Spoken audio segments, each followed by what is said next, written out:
kana gaafii kennaaf ta'e namoonni baay'een sirbaa leencotiin bu'anii jiran.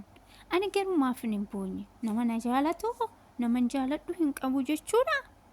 Maaliif hin buunye? Kanaafuu jechuudha namni na jaalatte ani sin beeku ati obbeekta waan taateef suura kiyya maxxansiitii boo'isii eeyyame dhageessee jirta.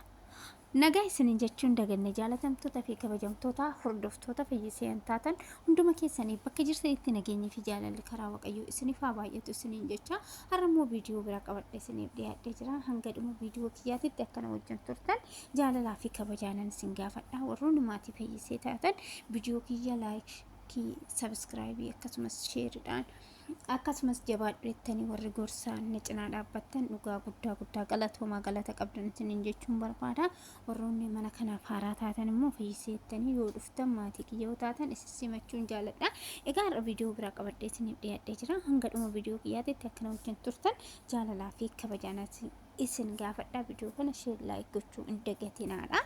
Egaa viidiyoon ani har'a qabadhee isiniif dhiyaadhe viidiyoo sirbaa leencoo irratti namoota baay'eetu bu'ee shamarran baay'eetu bu'ee akkuma shamarran baay'een bu'ee dhiirri baay'eetu bu'ee jechuudha. Fakkeenyaaf kun inni kun jechuudha akkuma argitanitti baay'ee miidhama jaalalaatiin kan qabame ta'uu isaati boocha isaatirraa kan mul'atu.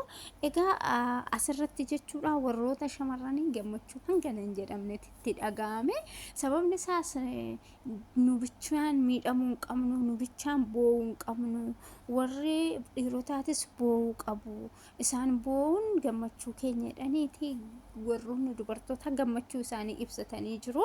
Nu bichaan yeroo baay'ee miidhamtoonni dubartoota qofa ta'uu hin qabu, dhiirri qooddachuu qaba. Akkuma nuyi miidhama jaalalaatiin boonyu isaanillee miidhama jaalalaatiin boo'uu qabu jedhanii dubartoonni gammachuu isaanii ibsatanii jiranii, dhiironni immoo boo'icha isaanii itti fufanii jiran jechuudha.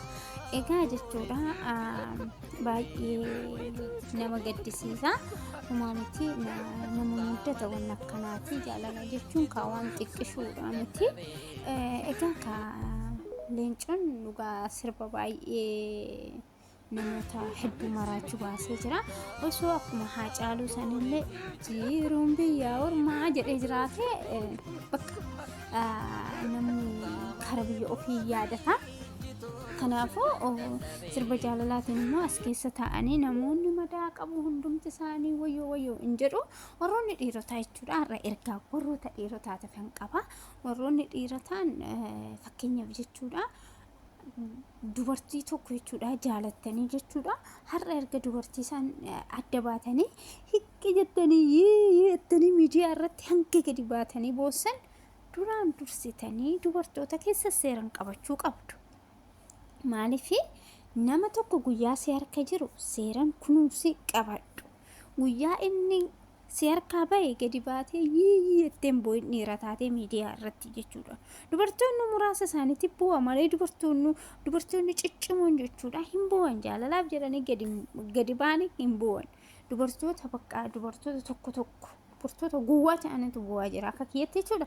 Dubartoota gowwaa ta'anitu miidiyaa kanarratti gadi bahee jaalalaa jedhee bu'a malee dubartoonni ciccimoo ta'an namni tokko yoo deeme tokkotu dhufa jedha iddoo isaan qabu jechuudha. Nama deeme sanii iddoo isaan qabu. Isa yaadatee boo'uu miti maqaasaa dha'uudhaaf yeroon qabu jechuudha. Namni cimaan jechuudha. Kanaafuu jechuudha warroonni dhiirotaa duraan dursaatii namoota jaalattan yookiin gaa'ila keessa jiraattan nama wajjin jiraattan duraan dursaatii kunuunsa. Nama san erga sirriitti kunuunsitanii namni sunillee isin harkaa hin bahu. Isinirree har'a gadi baatanii miidiyaa irratti wayyoo biraatiin jaalalaa ittanii hin iyyitan. Kanaafuu duraan dursa osoo namni sun harka keessan keessaa hin bahin yeroo harka keessan keessa jiru nama san kunuunfadhaa gorfadhaa qabachuu qabdan jechuudha. Erga nama tokko jechuudha namni tokko jaalallee ofii yookiin hiriyaa ofii yeroo wajjin jiru kunuunfatee qabachuu qaba malee erga harkaa bahee erga deemee boo'ee maraachuu namni kun gama kiyyatti na biratti fudhataman qabu jechuudha. Kanaafuu warroonni dhiirotaa bu'uun isaanii dubartoota immoo gammachiisee jira jechuudha. Wantoota egaa asirraa kan wanta baay'eetu baratama. Maaliif yeroo hunda ka waan gaarii bicha arguun gaarii miti waan badarres wantoota tokko ni baratama egaa asirbii jamaree akkuma jalqabetti sirbi mooyyitu maqaan harka badigaa goofta sirbi leencoo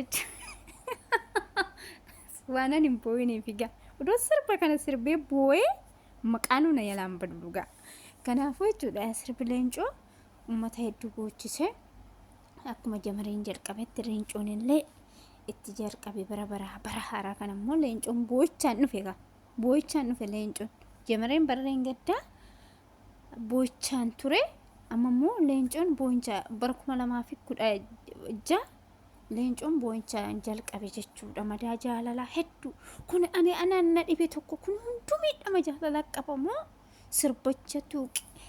sirbichatu sorguuf sookoo wanti jedhamu tokko jira miti jechoota dhokataa ana awwanni naan galle jechoota dhokataa wayititu achi keessa jiramu kun hunduu yaa gadi ba'ee dhiira dubartiidhaan akkatti boo'u kun miidhama jaalalaa qabu kun hundumtuu miidhama jaalalaa qabu anaaf garuu gaafidha komentii jalatti naa barreessa warroonni kun hundumtuu lakkii mana keessa mana hunda keessaa miidhamni jaalalaa hin dhabamu yoo jettani komentii naa barreessaa ani beeku keessaan qabu ani keessaan qabu waa'ee jaalalaa dhugaan isinitti maani keessaan qabu ammaaf ganaadha ani keessaan qabu jaalala garuu mudanuu jaalalaa namni kamiyyuu hin dhabu qazadhee tassuu ta'etti yaadee isinitti guyyaa tokko ammaaf garuu keessaan qabu ani waa'ee jaalalaatis keessaan qabu waa'ee boo'ichaatis keessaan qabu ani fayyiseen keessaan qabu kanaafuu viidiyoon irraaf qabadhee isiniif dhiyaadhe kanuma irrattan xumura viidiyoo biraatiin hanga walitti deebinutti nagaan naa turaadha baay'een isin jaaladha baay'een isin